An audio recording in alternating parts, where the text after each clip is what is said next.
바나바와 바울이 1년 동안 가르쳤던 안디옥 교회 이야기를 함께 나눠보려고 합니다. 안디옥 교회는 어떻게 생겨났고 바나바와 바울은 안디옥 교회에서 왜 가르치게 되었으며 안디옥 교회는 훗날 어떤 교회로 성장하게 되었으며 그리고 그 교회를 통하여 하나님의 은혜가 어떻게 사람들에게 보여지게 되었는지를 오늘 본문을 통해서 우리가 한번 살펴보겠습니다. 모든 초대교회 그리스도인들의 교회가 그러하듯 안디옥 교회도 핍박을 피해서 시작된 작은 동굴교회였습니다. 안디옥은 사실 이방인들이 많이 거주하던 지역이었는데요. 이곳에 물론 유대인들이 좀 살고는 있었습니다. 하지만 유대인들의 거주하는 인구수보다는 이방인들이 압도적으로 많았던 곳입니다. 로마의 3대 도시 중 하나로 대표될 만큼 번성한 도시였고요. 그리고 이 도시는 무엇보다 이제 무역으로 수익을 내는 도시였습니다. 그러다 보니 한번 사도행전 앞부분에 나오는데 앞부분이 아니라 뒷부분에 나오죠. 한번 예루살렘 교회가 기근으로 인해 큰 어려움을 겪게 되었을 때 안디옥 교회 성도들이 헌금을 모아서 거두어 도움을 주는 일들이 나옵니다.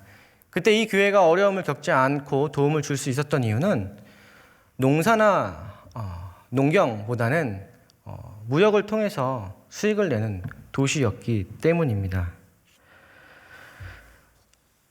하지만 이 교회는 그 시작이 순탄하지는 않았습니다. 누가 기대해서 그리고 누가 소망을 품고 그 씨를 심어서 탄생한 교회는 아니었기 때문입니다. 사실 아무도 기대하지 않던 교회와 성도들이었지만 안디옥 교회는 그렇게 시작했지만 나중에는 바울을 파송하는 선교 교회로 성장하게 됩니다. 19절을 한번 보겠습니다. 19절을 보면은 그때에라고 되어 있습니다. 그때라고 누가가 이렇게 말을 시작하는데 그때라는 말은 어떤 특정한 시기를 나타낼 때 사용되곤 합니다. 보통 앞 사건과 뒷 사건의 상관관계를 설명할 때 사용합니다. 오늘 19절도 그러한 역할을 하고 있습니다. 본문과 관련된 사건인 11장 1절에서 18절까지의 내용을 보면은 베드로가 할례를 받지 않은 이방인들의 집에 들어가서 함께 식사를 했다는 장면이 나옵니다. 그 소식을 들은 사도들과 그리고 제자들은 베드로를 비난합니다. 그 말씀으로 11장이 시작합니다. 이 말씀은 아직 유대인들에게만 복음이 전해지고 있었고 이방인들에게는 복음이 전해지지 않고 있다는 상황을 암시하는 이야기이기도 합니다. 이방인에게 복음이 전해지는 것은 아직은 어색한 상황이었던 거죠. 그런 상황에서 베드로가 이방인들과 식사를 했다는 소식은 예루살렘 교회에 있는 유대인 그리스도인들에게는 굉장히 큰 충격이었습니다. 그래서 베드로는 이방인들과 함께 식사할 때 보았던 환상과 그리고 그들에게 성령으로 세례를 주었을 때 일어난 놀라운 일들, 그들이 하나님을 믿고 예수님을 영접하며 그리고 회심하며 돌아오게 된 이야기들을 차례대로 설명합니다. 이 이야기를 들은 예루살렘 교회의 성도들과 제자들은 굉장히 놀라며 하나님께 영광을 돌립니다. 하지만 하나님께 영광을 돌리긴 했지만 그들 안에는 아직도 여전히 이방인들에게 복음을 전하는 것은 시기상조다. 아직은 일반적으로 용납할 수 없다라는 분위기가 조금 더 팽배해 있었습니다. 그러나 이렇게 이방인들이 예수님을 믿고 돌아온다는 이야기들을 듣게 되자 예루살렘 교회는 고민하기 시작합니다. 이방인들에게 복음을 전해야 하느냐 아니면 하지 말아야 하느냐는 고민을 하게 됩니다. 바로 그때입니다. 바로 그때. 19절의 시작이 그렇게 시작됩니다. 바로 그때에 안디옥 교회의 소식이 들려옵니다. 그때 스데반의 일로 일어난 환란으로 말미암아 흩어진 자들이 라고 19절이 시작하는데요. 누가는 일부러 스데반의 이야기를 19절 앞부분에서 언급합니다. 이렇게 시작하는 이유는 앞으로 누가가 하고 싶은 이야기를 더 매끄럽게 끌고 가기 위해서입니다. 누가는 지금 이방인들에게도 복음이 전해지고 있고 그리고 그 가운데 예수님을 믿고 그리스도인으로 회심하는 사람들이 생겨나고 있으며 그들이 모여서 교회를 이루고 있다라는 이야기를 하고 싶어 하고 있습니다. 그 이야기를 끌어가기 위해서 앞부분에 지금 스데반의 죽음과 핍박의 이야기를 하므로 그 핍박 때문에 흩어진 그리스도인들이 복음을 전해서 그런 놀라운 일들이 일어나고 있다라는 이야기를 하기 위해서 지금 설정을 하고 있는 겁니다.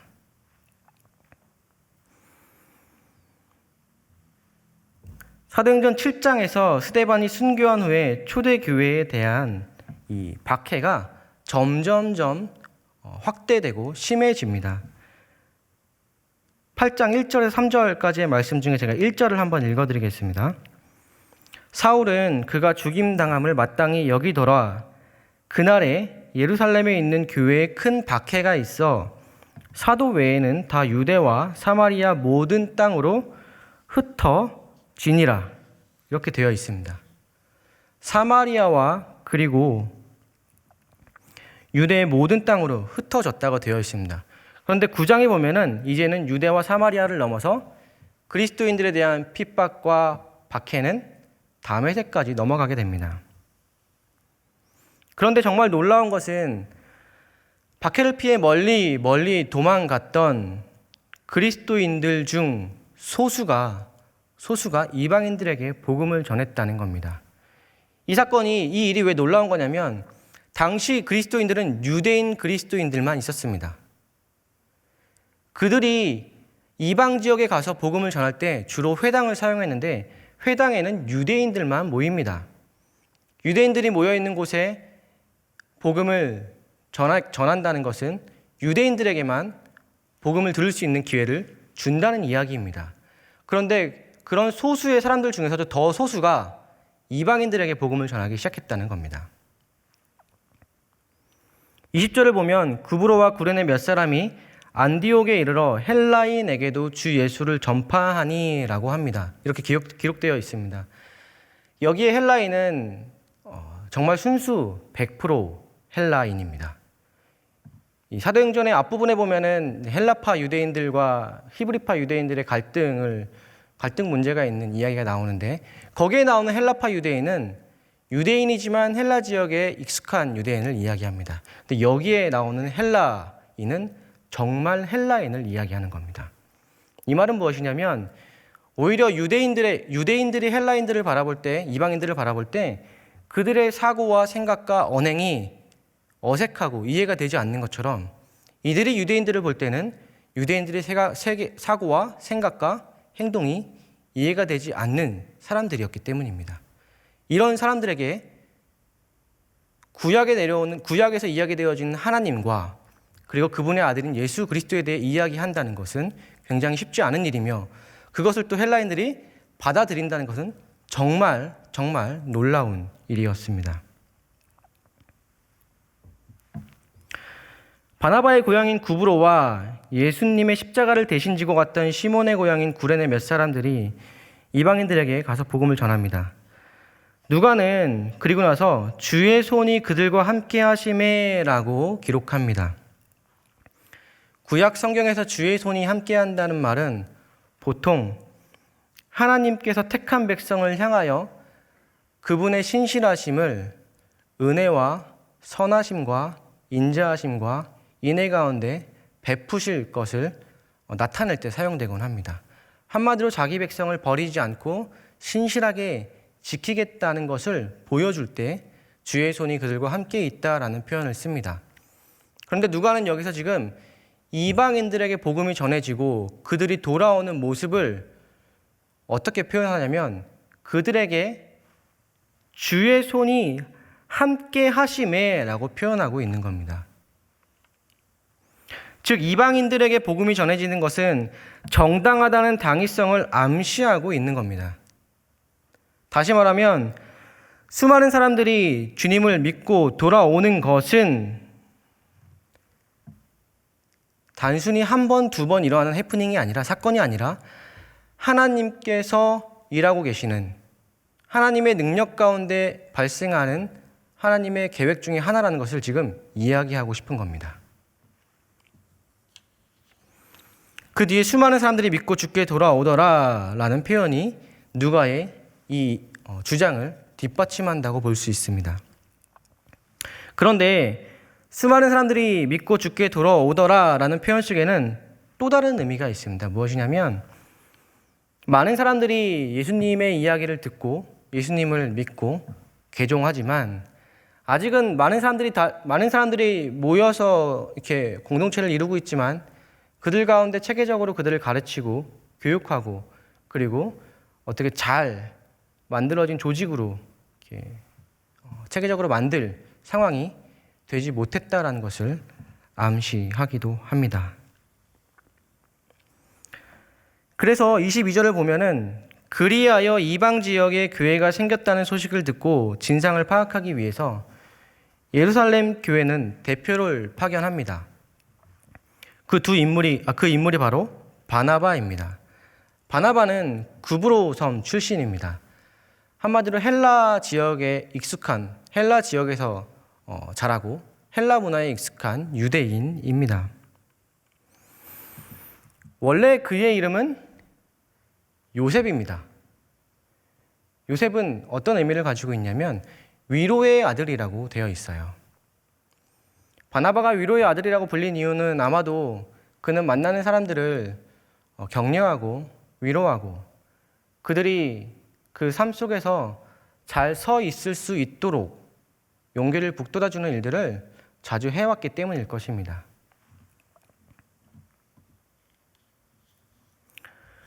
그럼 바나바가 안디옥 교회에 도착하자 23절입니다. 도착하자마자 고백한 말은 무엇이냐면 그가 이르러 하나님의 은혜를 보고 기뻐하여 라고 되어 있습니다. 그런데 여러분 한번 생각해 볼까요? 이제 막 개종한 이방인들이 모여서 교회를 이루고 모여 있는데 그 모여있는 그 안디옥 교회가 유대인인 바나바의 눈에 정말 아름답게 보였을까요? 그들의 공동체가 사도행전 2장에 나오는 모든 것을 나누고 함께 기도하며 통용하는 아름답고 이상적인 공동체의 모습이었을까요? 아직 이방인들에게 복음을 전하는 것이 달갑지 않은 상황 속에서 기대하지 않았던 준비되지 않은 공동체가 탄생한 겁니다. 준비되지 않은 사람들이 모여서 예기치 않았던 준비되지 않은 공동체가 만들어진 거예요. 거기에 유대 문화 속에서 예수 그리스도에 대해서 잘 알고 있는 바나바가 가서 그 공동체를 바라봅니다. 하나님의 은혜를 볼 수 있는 하나님의 은혜를 발견할 가능성이 더 컸을까요? 아니면 그 안에서 잘 되지 않고 이루어지지 못하는 것들을 발견할 가능성이 더 컸을까요? 아마도 후자이지 않을까 싶습니다. 안디옥에 모여있는 이방인 개종자들은 이제 막 예수에 대해서 들은 사람들이었습니다. 그들은 유대인들과 달리 구약에서 말하는 하나님이 누구인지 그리고 하나님의 아들 예수가 누구인지 그냥 한번 전해 들은 것뿐입니다. 그들에게는 하나님과 예수님보다는 안디옥 도시에서 더 유행하고 있었던 아폴로나 다프네 여신의 이름이 더 익숙하고 오히려 어쩌면 신들에게 기도할 때에 예수님의 이름으로 기도하기보다는 자기들이 평소에 더 찾았던, 더 의지했던 신들의 이름으로 기도를 했을지도 모르겠어요. 어쩌면 예수님은 그들이 섬기는 다양한 많은 신들 중 일부일지도 몰랐을 겁니다.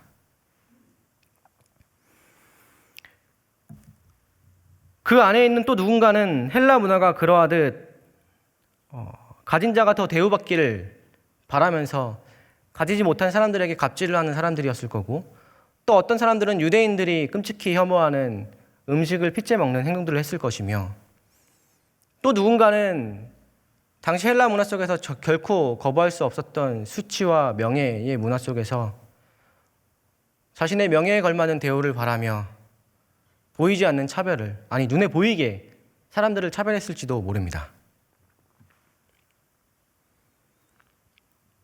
그런 곳에 도착한 바나바는 하나님의 은혜를 보았다라고 고백합니다. 그리고 이어지는 고백이 어떤 고백이냐면 모든 사람에게 굳건한 마음으로 주와 함께 머물러 있으라 권하니 라고 합니다. 23절의 마지막에 쓰인 권하니라는 말은 격려하다는 뜻입니다.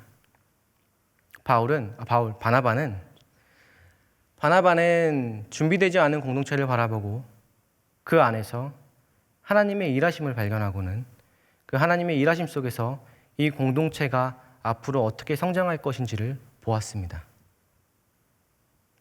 지적하기보다는 그 안에 있는 사람들이 더 성장할 것을 보고 그 안에 하나님의 일하심을 발견하고는 그들을 격려하기 시작한 것입니다. 그들에게 용기를 주기 시작한 것입니다.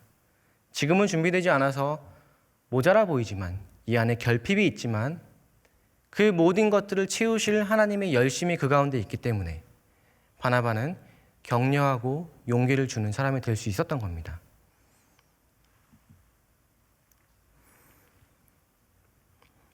하나님의 일하심에 대한 분명한 인식은 곧 불완전하고 준비되지 않은 공동체가 온전하고 성숙한 모습으로 성장하는 과정 속에서 하나님의 은혜를 발견하는 기쁨을 선물해 줍니다.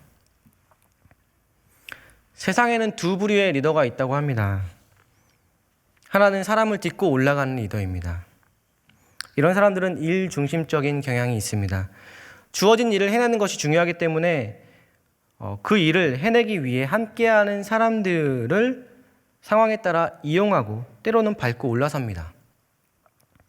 이런 사람들의 특징은 일이 마음대로 진행되지 않을 때 조급해하고 조바심을 냅니다.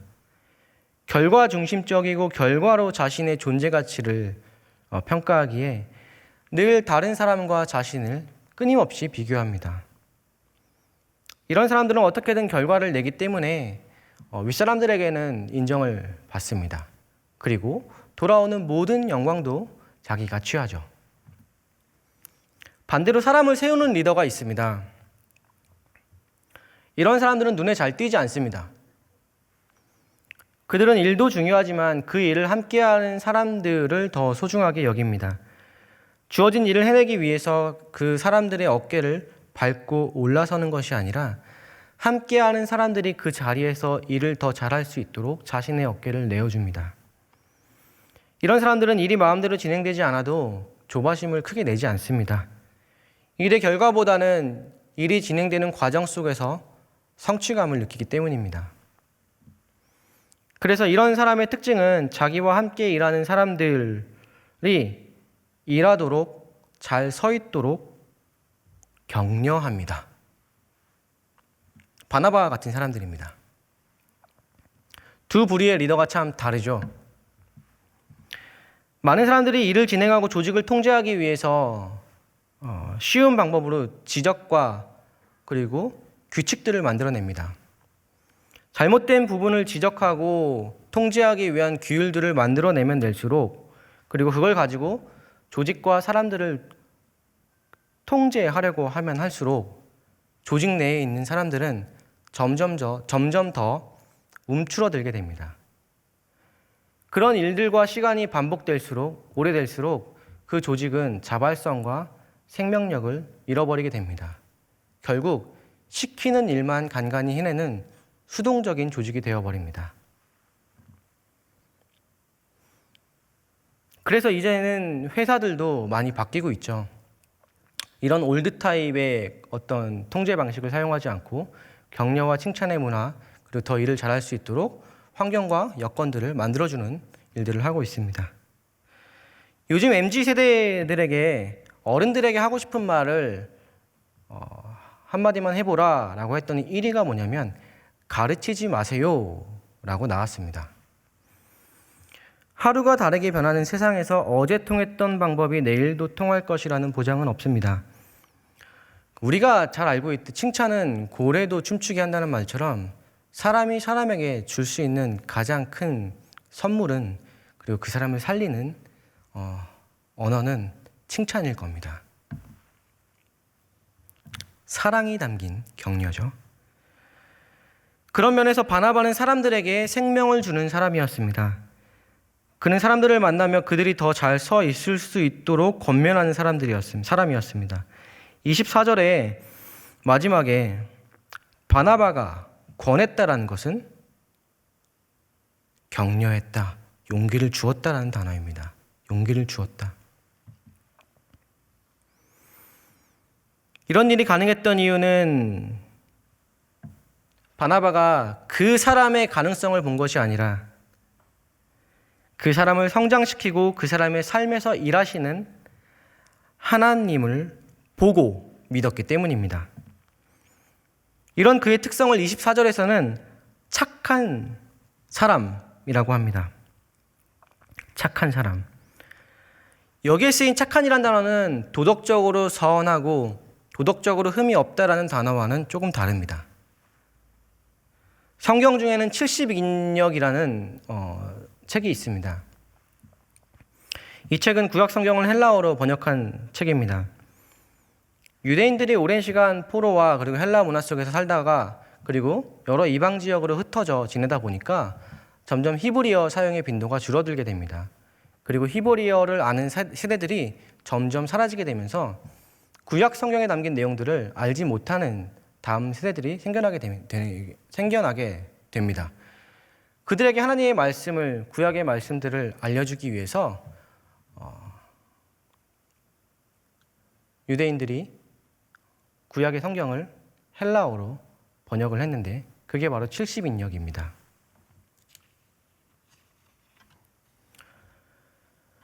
그 70인역을 보면은 바나바를 착한 사람이라고 하는데 그를 표현한 그 단어는 인간 안에 담긴 하나님의 형상을 의미하는 단어로 기록되어 있습니다. 눈에 보이는 선함이 아니라 하나님의 사람들에게 담겨있는 하나님의 속성을 의미합니다. 이 단어는 구약의 토브라는 단어와 연결되며 역대상 16장 34절에서 이렇게 기록되며 표현됩니다. 여호와께 감사하라. 그는 선하시며 그의 인자하심이 영원함이로다. 이 말씀은 하나님의 구원이 이루어질 것을 기대하고 기다리는 마음으로 여호와를 찬양하는 말씀입니다. 그분은 자기 백성을 향하여 구원의 손길을 거두지 아니하시고 그 신실함을 통하여 자기 백성을 구원할 것이라는 것을 선포하면서 그 백성들이 여호와를 향하여 당신은 선한 분입니다라고 고백할 수 있도록 그렇게 되는 상황을 만드신다는 것을, 그 원리를 담은 구절입니다. 바나바에게는 이런 하나님의 일하심을 볼 줄 아는 눈이 있는 선한 사람이었습니다. 착한 사람이었습니다. 그래서 25절과 26절에 나오는 행동들을 할 수 있게 되는 겁니다. 자, 우리 25절과 26절을 한번 읽어보겠습니다. 25절과 26절을 한번 같이 읽겠습니다. 자, 시작. 바나바가 사울을 찾으러 다소에 가서 만남에 안디옥에 데리고 와서 둘이 교회에 1년간 모여 있어 큰 무리를 가르쳤고,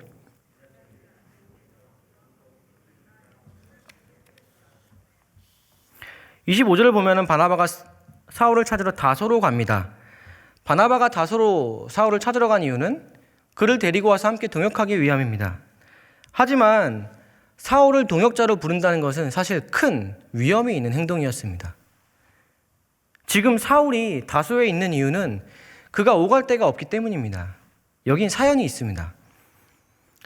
사울은 스데반 집사를 죽이고, 그리고 그리스도인들을 잡아다가 대제사장 앞에 끌어다 놓겠다는 공포를 한 다음에 다메섹으로 떠납니다. 다메섹으로 떠나는 중에 이제 예수 그리스도 주님을 만나고 환상 중에 만나고 그리스도를 믿게 되고 그리고 회심하게 됩니다. 그래서 그는 다메섹에서 주님을 만난 그 뜨거운 마음 때문에 그곳에서 예수 그리스도 복음을 전하는 일들을 시작합니다. 그런데 다메섹에 있는 유대인들이 바울을 바라볼 때 탐탁치 않았습니다. 마음에 들지 않았어요. 왜냐하면 이 사람은 분명히 그리스도인들을 잡아다가 죽이겠다고 한 사람인데 지금 여기서 복음을 전하고 있으니 오히려 이 사람은 배교자로 여겨졌던 겁니다. 그래서 유대인들이 그를 죽이고자 합니다. 이 사실을 미리 알게 된 다메섹에 있는 다른 그리스도인들이 바울을 광주리에 담아서 도망시킵니다. 바울이 갈 곳은 한 군데밖에 없었습니다. 어디일까요? 같은 유대인 그리스도인들이 자리를 잡고 있는 예루살렘 교회였습니다. 그래서 바울은 예루살렘 교회로 갑니다. 실제로 그는 예루살렘 교회에 있는 그리스도인들을 너무 만나고 싶어 했다고 기록되어 있습니다. 그러나 예루살렘 교회에 있던 그리스도인들은 바울을 반길 수가 없었습니다. 왜냐하면 이전에 바울이 했던 끔찍한 행동들을 알고 있기 때문입니다. 바울이 이전에 잡아다가 죽인 그리스도인들 중에는 누군가의 아버지, 누군가의 어머니, 누군가의 가족에 해당하는 사람들이 있었기 때문입니다. 지금 내 눈앞에 있는 그리스도인이 되어서 나에게 함께 하겠다고 온 이 바울은 예루살렘 교회에 있는 누군가의 가족을 끌어다가 잡아서 맹수에게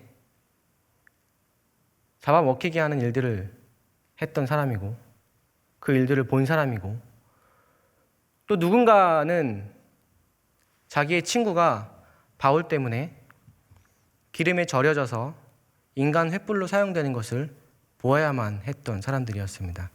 그런 사람들이 바울이 그리스도인이 되었다고 회심했다고 눈앞에 왔는데 쉽게 그를 반길 수는 없었을 겁니다. 분명히 이런 상황 속에서 바나바는 바울을 데리고 오는 그 행동은 공동체와 그리고 그 조직을 분열시킬 수 있는 행동이었습니다. 그래서 바울은 예루살렘 교회에 오래 있지 못하고 다소로 내려가게 됩니다. 다소는 바울의 고향입니다. 그곳에 내려가 있던 바울을 바나바가 다시 한번 데리러 갑니다. 만약에 저였다면, 그리고 우리 중에 누군가였다면 한번 생각해 봅시다. 여러분들이었다면 바울을 안디옥 교회의 동역자로 데려올 수 있었겠습니까? 분명히 쉽지 않은 행동이고 쉽지 않은 결단이었을 겁니다. 하지만 바나바는 그를 동역자로 데려옵니다. 그리고 그와 함께 안디옥 교회에서 성도들을 가르칩니다. 누가는 26절의 마지막을 이렇게 기록합니다. 그 후 1년이 지나자 비로소 안디옥 교회 성도들이 그리스도인으로 불리게 되었다. 이 말은 그리스도인이 되었다라는 이 말은 그들이 세례받고 교회에 출석하기 시작했다라는 이야기가 아닙니다. 그들이 그리스도인이 되었다, 그리스도인으로 불리게 되었다라는 말은 그들을 바라보는 이방 사람들이 그들을 그리스도인으로 인정하기 시작했다는 겁니다. 이 말은 무엇이냐면 그들이 이전에 버리지 못했던 그 헬라 문화의 이방의 세계관과 사고와 생각들을 모두 버리고 새로운 사람으로 탄생했다는 겁니다. 새로운 삶을 살고 있다는 겁니다. 새로운 사고방식으로 모든 것을 결정하고 바라보고 있다는 겁니다. 그리고 다시 말하면 그들도 핍박을 받고 있다는 얘기가 됩니다. 초대교회들의 시작이 다 그렇듯 안디옥 교회도 박해를 피해서 작은 동굴에서 시작이 되었습니다. 중앙본부인 예루살렘 교회에 비하면 체계도 없고 지식도 얕고 작고 보잘것없는 교회였습니다. 교회 구성원들은 여호와 하나님보다는 오히려 그 지역에 만연해 있는 다른 신들이 더 부르기에 익숙했습니다. 그들은 정제되지 않은 거친 돌 같은 사람들이었습니다. 바나바는 그런 사람들에게서 하나님의 은혜를 보았습니다. 겉으로 드러나는 모습이 아니라 거칠고 다듬어지지 않고 정제되지 않은 그 모습 속에서 일하시는 하나님의 열심을 발견한 겁니다. 그래서 그는 안디옥 교회 성도들을 보고서는 하나님의 은혜를 보고 기뻐할 수 있었습니다. 그래서 그는 준비되지 않은 공동체와 그 사람들을 격려할 수 있었습니다. 모자라고 부족한 모습들을 지적하기보다는, 안 되는 부분들에 몰두되기보다는 될 수 있는 가능성을 보았습니다. 그리고 그 가능성의 근거는 하나님의 열심이었습니다. 아기 예수가 이 땅에 오셔서 세상에 가득한 인간의 죄와 불의를 사랑으로 대속하셨습니다. 하나님을 배신하고 떠난 마음대로 살아가는 인간들을 보시고 지적하지 않으시고 우리에게 살 길을 열어주셨습니다. 그 길은 하나님의 일하심을 믿고 그것을 은혜 가운데 발견하는 사람들에게만 보이는 길입니다. 바나바가 안디옥 교회에 남긴 하나님의 은혜를 발견하는 눈은 안디옥 교회의 좋은 씨앗으로 심겨지고 그리고 그 교회의 전통이 됩니다. 사도 요한의 제자이자 안디옥 교회의 교부로서 기독교 역사에서 중요한 역할을 했던 이그나티우스가 같은 요한의 제자였던 폴리캅에게 이런 내용의 편지를 보냅니다. 제가 읽어드리겠습니다. 그도 착한 제자들만 사랑한다면 인정받지 못할 것입니다.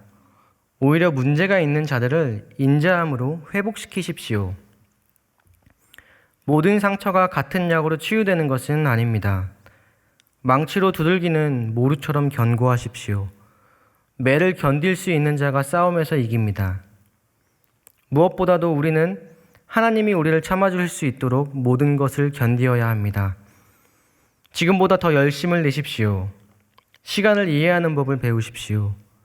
시간을 초월하여 영원하신 그분, 보이지 않으시는 분이시되 우리를 위해 보이기에 임하신 분, 만질 수 없고 고난을 모르시는 분이시되 우리를 위해 고난을 맛보신 분, 우리를 위해 모든 것을 견디신 그분이 오시기를 소망하십시오. 하나님의 청지기 그와 식탁을 함께하는 자, 그의 종된 자로서 함께 수고하고 싸우며 달리고 고난당하며 함께 일어나는 자들이 되시기 바랍니다. 여러분의 장수가 되시며 여러분에게 군사의 임금을 주시는 그를 기쁘게 하십시오. 아무도 깃발을 버리지 않게 하십시오. 당신의 세례가 당신의 전신갑주에, 당신의 믿음이 당신의 투구에, 당신의 사랑이 당신의 창에, 당신의 인내가 당신의 무기에 머무르게 하십시오.